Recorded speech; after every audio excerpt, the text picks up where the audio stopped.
महाअवतार Narasimha movie में जब वराहदेव और हिरण्याक्ष की फाइट चल रही होती है, तब एक वर्टिकल टाइप का पहाड़ जैसा सीन दिखाया गया है, जिसके ऊपर कुछ बना हुआ लगता है।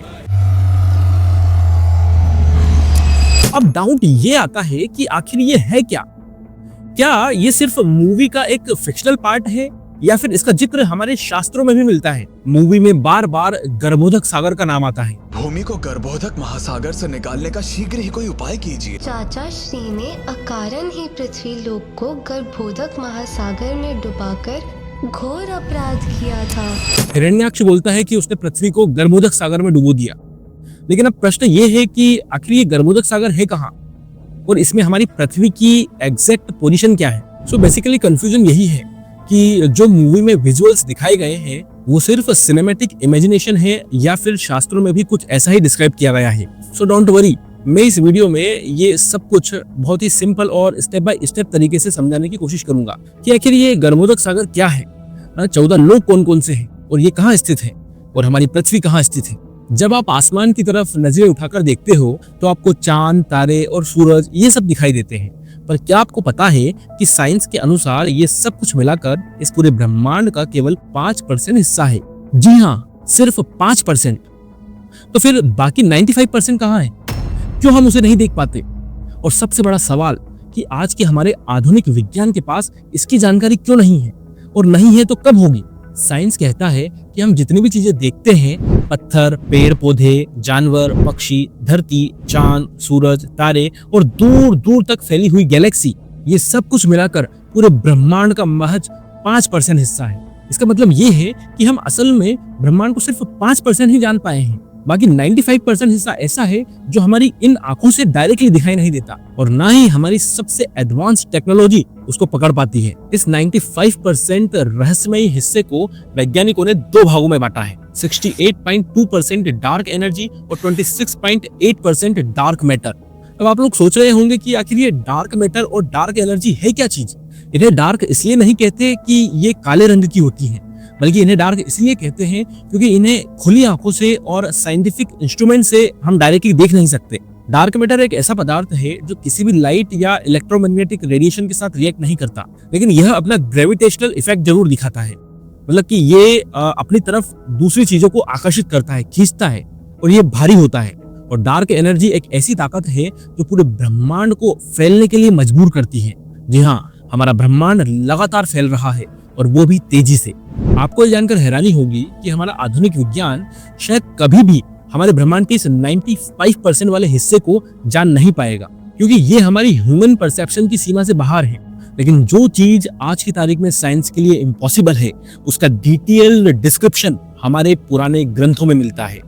श्रीमद् भागवतम के 5वें स्कंद में उस ब्रह्मांड के 95% हिस्से का विस्तार से वर्णन मिलता है जो ह्यूमन परसेप्शन से बाहर है। इस ग्रंथ में अलग अलग प्लैनेटरी सिस्टम का डिस्क्रिप्शन दिया गया है। पर यहाँ पर आपको एक इंपॉर्टेंट बात समझनी होगी कि हम इंसान इस ब्रह्मांड में सिर्फ ग्रॉस मैटर से बनी हुई चीजों को ही देख सकते हैं, लेकिन वेदों के अनुसार पूरे ब्रह्मांड की मेजॉरिटी सटल मैटर से बनी हुई है, जिसे हम परसीव नहीं कर सकते। बेसिकली ग्रॉस मैटर वो चीज होती है जो लकड़ी, पत्थर और मेटल से बनी होती है, जिन्हें हम देख सकते हैं, छू सकते हैं। लेकिन सटल मतलब मन, बुद्धि, अहंकार, जिसे हम छू नहीं सकते, देख नहीं सकते। हमारा ब्रह्मांड या यूनिवर्स एक पानी के बुलबुले जैसा है और ऐसे असंख्य ब्रह्मांड हैं जिसके अंदर 14 प्लैनेटरी सिस्टम है।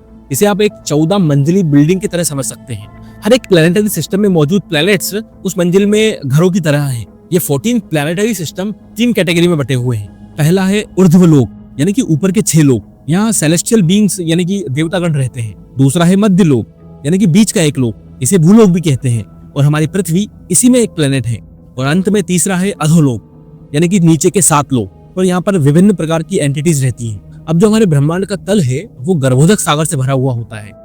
ये एक सेलेस्टियल वाटर है जिसे इंसानों से नीचे की स्पीसीज या इंसान कभी भी देख नहीं सकते। गर्भोदक सागर के सरफेस के ऊपर और पाताल लोक के बीच 28 हेलिस प्लैनेट्स हैं। यहाँ पर पापी जीवों को यमराज के असिस्टेंट्स सजा देते हैं। इन सजाओं का डिटेल्ड डिस्क्रिप्शन श्रीमद् भागवतम के 5वें स्कंद के अंतिम अध्याय में मिलता है। अब महाअवतार नरसिम्हा मूवी में जो आपने ये वर्टिकल पहाड़ जैसा देखा ना, यही 14 प्लैनेटरी सिस्टम को दर्शाता है। इसमें सबसे नीचे है पाताल लोक, जिसे नागलोक भी कहते हैं। यहाँ कई शक्तिशाली सर्प रहते हैं, जैसे शंख, कुलिका, महाशंख, श्वेता, धनंजया धृतराष्ट्र, शंखचूड़, कंबल, अश्वतर और देवदत्त। इनका सबका मुखिया वासुकी है। यह वही वासुकी है जिन्हें देवता और असुर समुद्र मंथन के समय रस्सी की तरह उपयोग करते हैं। इन सांपों के फड़ पर सेल्फ इल्यूमिनेटिंग मणि लगी होती है, जिसकी रोशनी से पूरा पाताल लोक चमकता रहता है। फिर पाताल लोक के ऊपर आता है रसातल लोक। यहाँ कश्यप मुनि की 2 पत्नियां दिति और दनु की संतानें यानी दैत्य और दानव रहते हैं। ये जन्म से ही बहुत पावरफुल और क्रूअल होते हैं। ये सिर्फ और सिर्फ भगवान विष्णु के सुदर्शन चक्र से डरते हैं। रसातल लोक के ऊपर आता है महातल लोक। यहाँ कश्यप मुनि और कद्रु की संतानें हजारों फण वाले सर्प रहते हैं। इनमें से मुख्य है कुरुक, तक्षक, कालिया और सुषेण। ये सभी भगवान विष्णु के वाहन गरुड़ देव से हमेशा डरते हैं। महातल लोक के ऊपर आता है तलातल लोक। यहाँ पर शिव जी का भक्त मय दानव रहता है। यह मय दानव विभिन्न प्रकार की मायावी सिद्धियों यानी जादू टोने में एक्सपर्ट है। तलातल के ऊपर है सुतल लोक। महाराज विरोचन के महान पुत्र राजा बलि यहीं पर निवास करते हैं। इस लोक की पहरेदारी भगवान विष्णु के अवतार वामन देव स्वयं करते हैं। सुतल लोक की समृद्धि देवराज इंद्र के स्वर्ग लोक से भी कई गुना ज्यादा है। सुतल के ऊपर है वितल लोक। श्रीमद् भागवतम के अनुसार इस लोक में भगवान शिव और माता भवानी अपने एसोसिएट्स के साथ रहते हैं। वितल लोक में हाटक नाम का गोल्ड बड़ी मात्रा में प्रोड्यूस होता रहता है। और फिर अंत में आता है अतल लोक।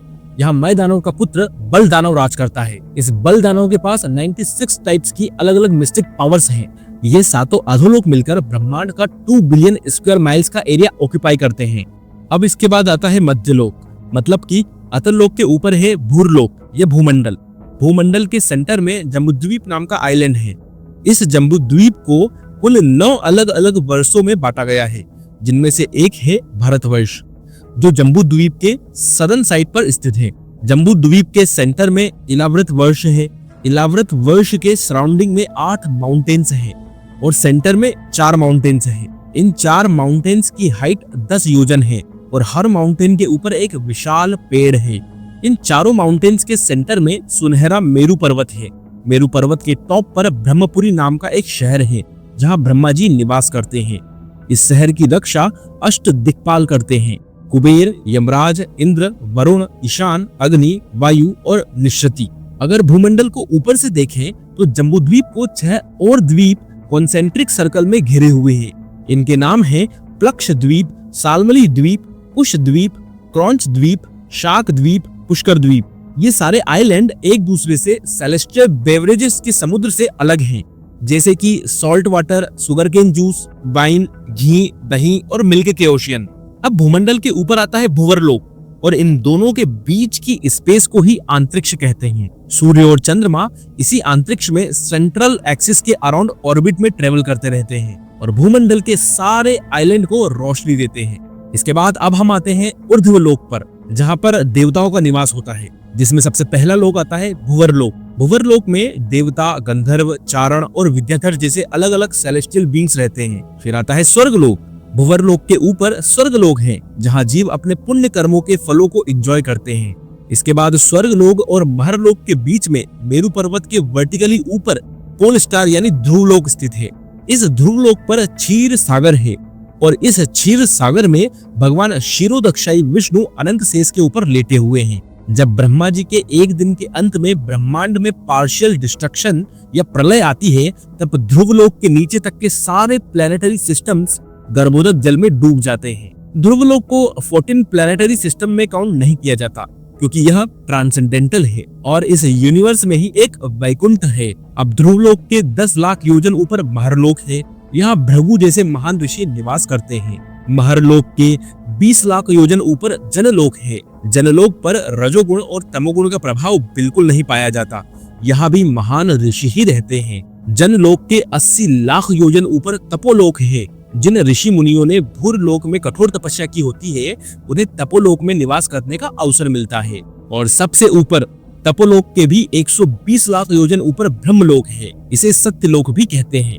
यहाँ ब्रह्मा जी दूसरे परफेक्ट बीइंग्स के साथ निवास करते हैं। तो ये सारे प्लैनेटरी सिस्टम्स एक साथ मिलकर एक अलग ही डायमेंशन में एग्जिस्ट करते हैं। इनको देखना और परसीव करना आज के ह्यूमन बीइंग्स की कैपेसिटी के बियॉन्ड है, क्योंकि इसके लिए हाई अमाउंट ऑफ सत्व गुण और पायस क्रेडिट्स चाहिए। इस पूरी जानकारी का उद्देश्य यह समझाना है कि मॉडर्न साइंस ने ब्रह्मांड को जितना जाना है, उससे कई गुना ज्यादा ये रिच और कॉम्प्लेक्स है। इसका मेजर पोर्शन साइंस कभी भी एक्सप्लोर नहीं कर पाएगा। आधुनिक विज्ञान अपनी सारी टेक्नोलॉजी के बावजूद भी सिर्फ ब्रह्मांड का 5% हिस्सा ही जान पाया है, बाकी 95% हिस्सा अभी भी मिस्ट्री है। लेकिन हमारे स्क्रिप्चर्स में इस पूरे कॉस्मिक वर्ल्ड का डिटेल्ड डिस्क्रिप्शन मिलता है। यह जानकारी हमें हम्बल बनाती है और ये याद दिलाती है कि हम कितने छोटे हैं इस इतने महान क्रिएशन के सामने। और साथ ही ये भी पता चलता है कि हमारे पूर्वज कितने इंटेलिजेंट थे कि वे इन सभी डायमेंशंस के बारे में जानते थे। ऐसे में बेहतर है कि हम इस अद्भुत क्रिएशन के क्रिएटर